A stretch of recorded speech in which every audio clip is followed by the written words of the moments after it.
Well, I haven't been able to sleep basically since I had my live video because I did such a horrible job in the opening of the video in explaining this fundamental and the human fundamental. And because that's essential to understanding basically everything that I talk about when it comes to health. I have to get this out. I have to explain this better. Okay.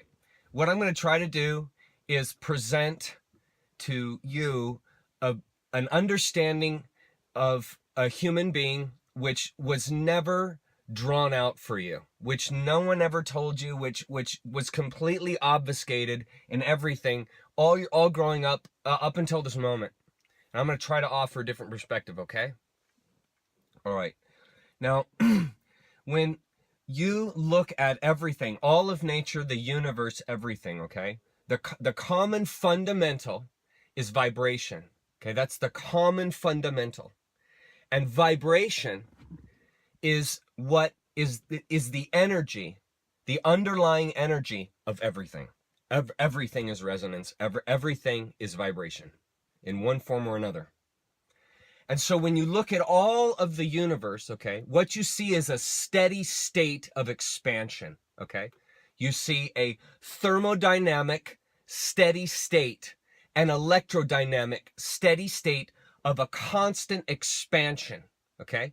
And that's what's happening. And we observe that and we can see that. We can see things and it's like a balloon and everything is just opening, okay? At a consistent, it's called the universal constant, cosmological constant. And that constant is just this constant expansion. Okay, all right. Now, you know the human life is a state of constant expansion. Okay, now just hold that in your mind. Now, when you look at the universe, what do you notice besides the expansion, the constant steady? You notice anomalies, okay? You have quasars, you have supernovas, you have, stars exploding, you have black holes, you have all of these different pinpoints of space-time where there's an anomaly. Now, how is all of this organized? Okay, there's an organizing to it that is within the chaos. When you look at the foam on the beach, it's always a perfect randomness. It's never wrong. When you look at the clouds, they're never out of place. They're always perfectly random, okay? And the commonality you see is that where there are pinpoints of novelty, there's a common fundamental artistic element to it that makes sense. But if you try and duplicate it, you fail miserably. If you try and draw random bubbles on water, you're going to fail. But if you throw a rock into the river and the bubbles come up from it, they're going to perfectly randomly come up. Perfectly. Every single time.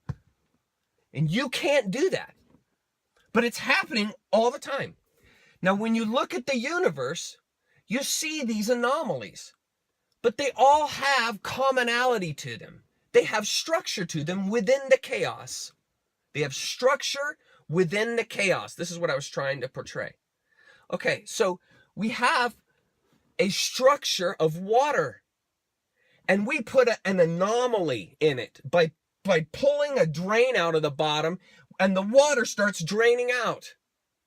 And what happens is a structure forms, a whirlpool, in the water where there's chaos, but there is a structure to the chaos. And what you see in the universe is a structuring to the chaos with a vibration as a fundamental. Now, what is an atom? An atom is a nucleus with electrons spinning around it. What is a planetary system? A planetary system is a star with planets spinning around it. What is a galaxy? A galaxy is a black hole with planetary systems spinning around it.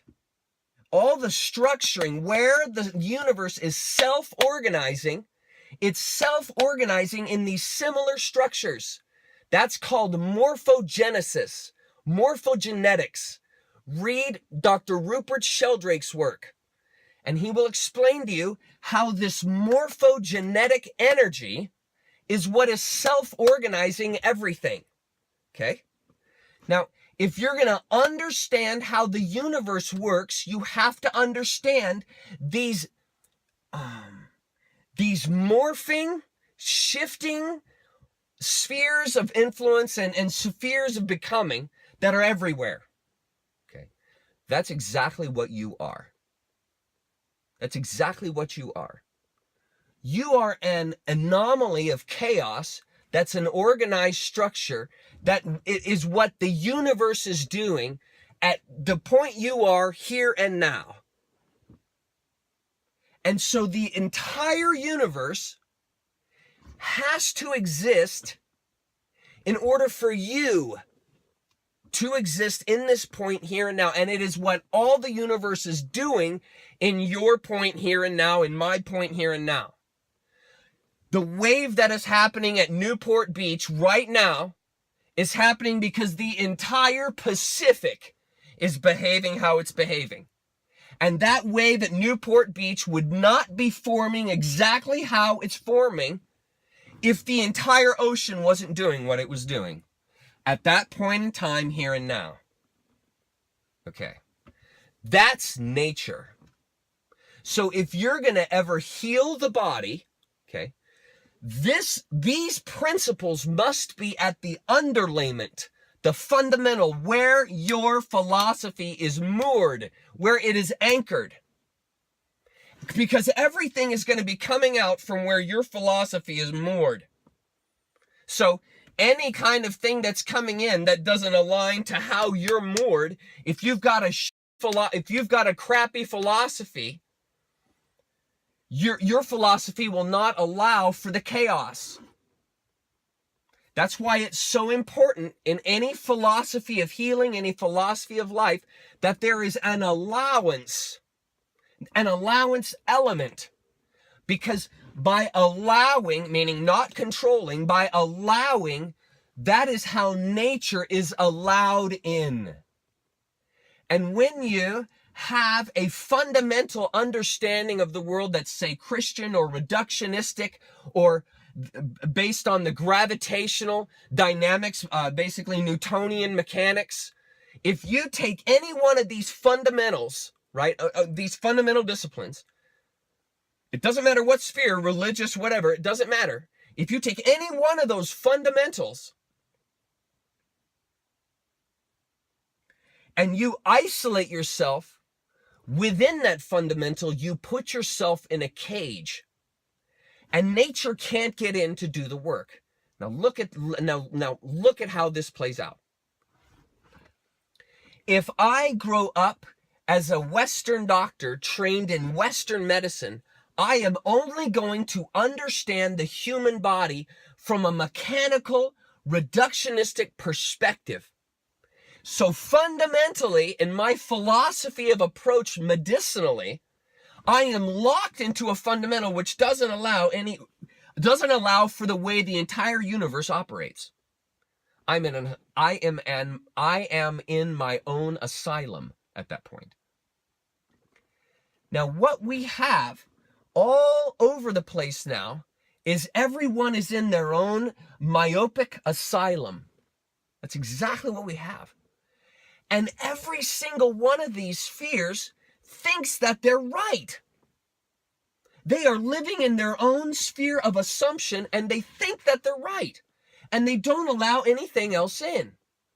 So when I medicinally try and approach the human being, and I'm locked in reductionism, I'm locked in pharma, I'm locked in surgery, and these ideals, and I'm locked in this idea that I can chemically treat something like the brain. I can chemically treat something with these fundamental reductionistic ideals. I am insane, in other words, because I'm rejecting the actual reality of the situation. because I am locked in this idea of what the human being is. And according to the Western system, they think that the human being is like a mechanical car. If the liver's broken, you can yank the liver and put another liver in. Just like yanking a spark plug that's bad, you put another spark plug in. Now, that will work from time to time, and they can figure that out and make it work. Okay, fine, great. Okay. But what happens when a person comes up and has a brain issue? Because you can't replace the brain. You can't just take parts out. You can't put stuff in. And when you try and then think, okay, I'm going to chemically treat that organ, and I don't even have, meaning if I'm the doctor, I don't even have an understanding of what the brain does, how it does it, which they don't. And I assume that if I apply the same fundamentals of taking out that liver and replacing that bone, and I use those same fundamentals to chemically treat that brain, what are you doing? What are you doing? Think of what you're doing now. Step back and think of what you're doing. Where else in your life would you do that?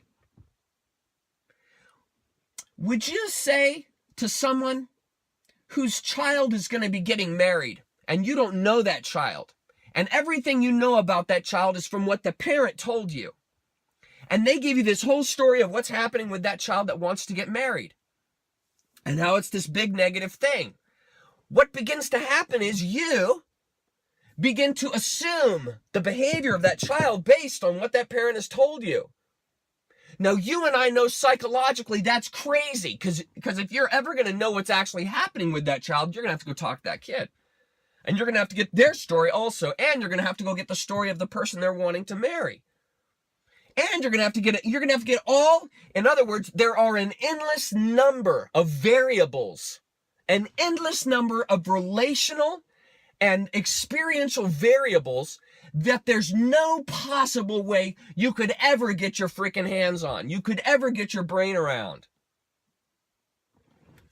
So, to then advise that parent what to do with that kid based on what the parent has told you is insane. It's insane, and you know it's insane. You know it's nuts to do that. It's exactly what we have.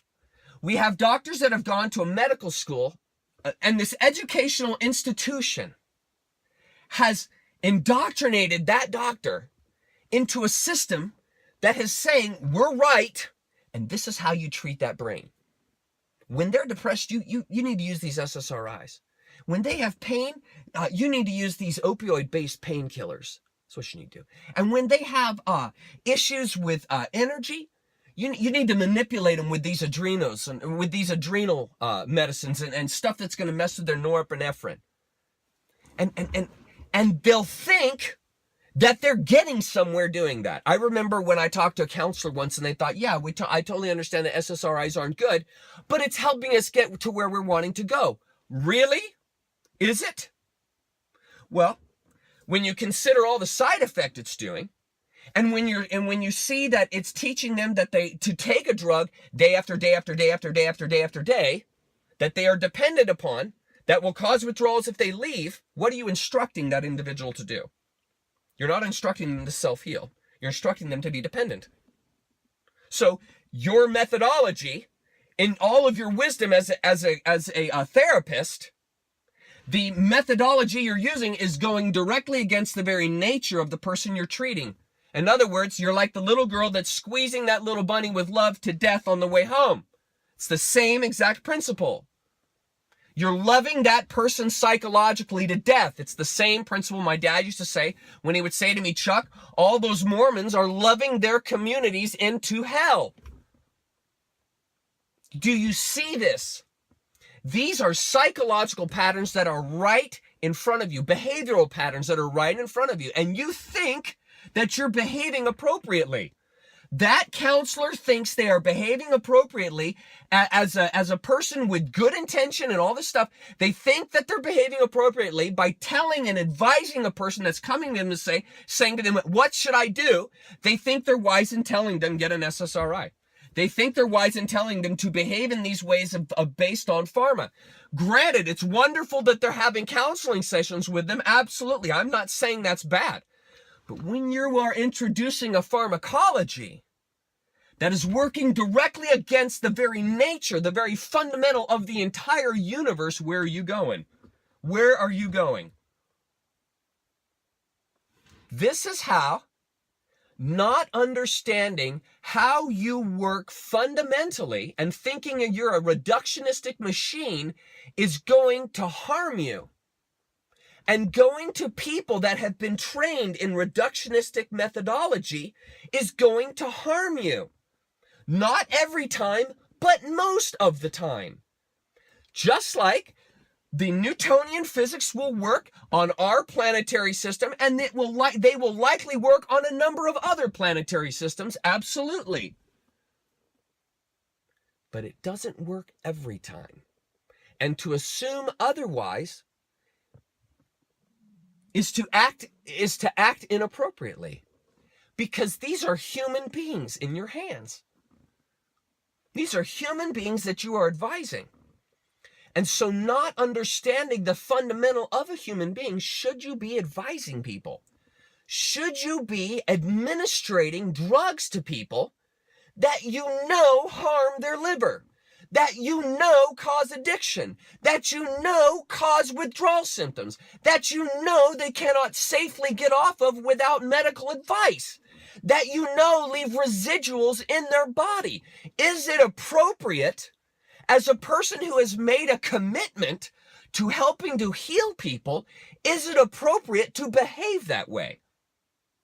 Is it appropriate to behave religiously, to say, the way that I have been indoctrinated, the way that I have been trained religiously, is the way that you should also be trained, and is the way that you have to do it, or you're wrong, or you're going to hell? Is that appropriate to do? Look at it from the helicopter view. Look at it from perspective. Remove all these lenses. Remove all these paradigmatic lenses that you are staring through, called reductionism, called Christianity, called atheism. If you're ever going to have understanding, you have to remove those lenses so that you're not looking to life through a distortion. That's what's so important. And this is why it is so important to understand how to appropriately heal the body. So the only way you're going to be able to heal this organ, namely the brain, the only way you're going to be able to appropriately heal it is with nature and using nature's fundamentals, because you don't understand it. I don't understand it. Nobody understands it. Your gut mind understands it. Your own physiology itself understands it. And just like mama knows how to make that baby in her tummy without having any conscious idea how she does it, but she does it perfectly every single time, it's the same exact wisdom, knowledge, understanding, morphogenetic energy within you that knows how to heal this mother trucker right here, resting behind the eyebrows. And so the way you activate that system, that morphogenetic, incredible, unbelievable organ we can't understand, the way you activate it is with nature's pharmacology, is with the compounds and the constituents in nature, which know how to appropriately metabolize in the brain, metabolize in the gut, and do what's necessary to heal. It's a triggering system. Your body needs, your brain needs a triggering mechanism through enzymes, sesquiterpenes, DMT, all these different things. It needs appropriate neurological, organic, plant-based triggers. That's what it needs. And if you give it the appropriate triggers in the appropriate amounts, it plays itself. Just like Bach said with the organ. All you have to do is hit the keys at the appropriate time, in the appropriate place, and it plays itself. And all that's exactly, take that, the reason why he could play so well is because he was using nature's fundamental. Take that fundamental and apply it to how to heal the brain. The brain is an organ. And it has to be played, and the only way it can be played is with nature. And nature's fuels, all of her plants, all of her progeny, is here for us. And thank God for companies like Young Living that have extracted the most powerful healing energies. Those fuels run on vibration. They have a very high vibration. Cancer cells, candida, yeast cells, anything that's like detritus in the body, these are low frequency, low vibration. Remember, the entire universe is based on vibration. These are low vibration anomalies within your structure. And those anomalies must be addressed with the compounds and constituents in nature that have a high vibration. And when you take that high vibration, when it's supercharged in a concentrate like a Young Living oil or like a cannabis oil, you have concentrated a super powerful amount of vibration. And when that goes into the body, it dissolves the lower frequency anomalies, namely the disease that's in the body. And that is how you appropriately heal the body. Because you are putting triggering systems into your physiology, your healing physiology, which your healing physiology knows precisely how to utilize and implement in your body. And so all you do is you take the plant oils that are appropriate for your issue, which your naturopathic doctor can tell you. You take those oils and you, over time, consistently administrate them to yourself. And very slowly, over progress, you will get results. Pharma drugs are like a sledgehammer. They are like caffeine is a sledgehammer on the ANS. Pharma drugs, painkillers, are a sledgehammer on the colon, are a sledgehammer on the neurology. And they demand results. And SSRI is a sledgehammer because it comes in and it demands the body to action, and it demands the body to act in the way that it wants. They're tyrannical is what they are. These are tyrannical means. Terror. Remember I said the two ways to bring a call to action in the universe is through terror or inspiration. And so we have terrorism, namely pharma drugs, driving the body's physiology. Your body is a natural system.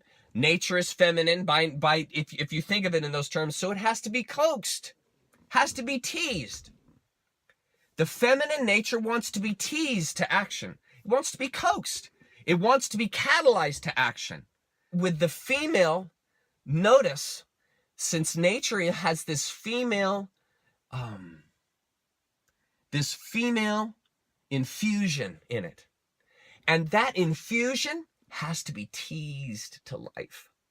And you tease it to life with the fuels that she has, the perfumes that she has surrounded herself with.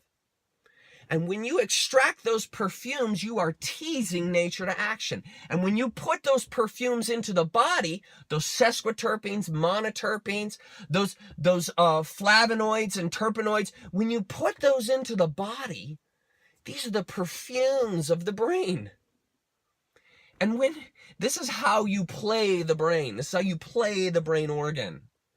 And when you consistently bring these perfumes into the body, what happens is the body knows exactly how to heal the brain. And that brain, this nature mind, which knows how to make baby, knows how to heal the brain. And it will heal the brain naturally, without bad side effects, without all this negativity. This is why.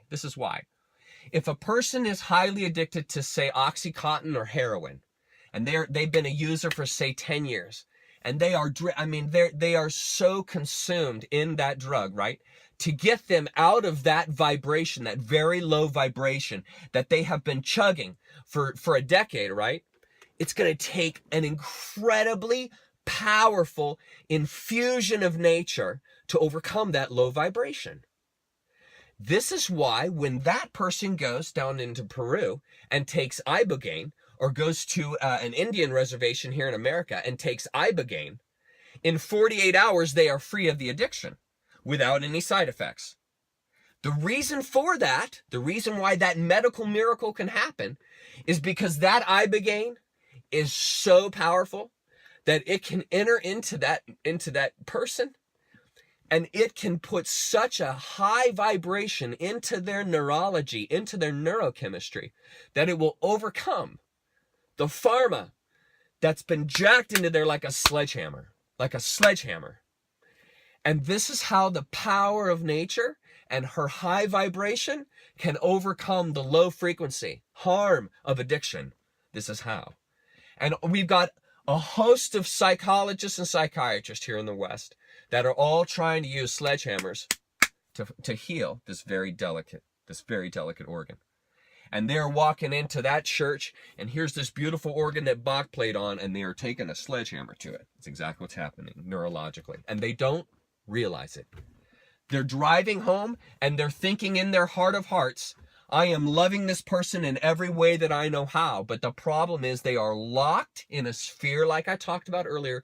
They are locked in a sphere of reductionism. And they think that chemically it's appropriately to approach the body in that way. And it's not.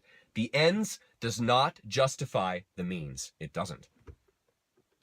That's what I asked myself when they asked me, do you want chemotherapy? I thought to myself, the ends does not justify the means. It is not worth it. And this is the seriousness of why I am doing this. This is the underlayment of why I am doing this.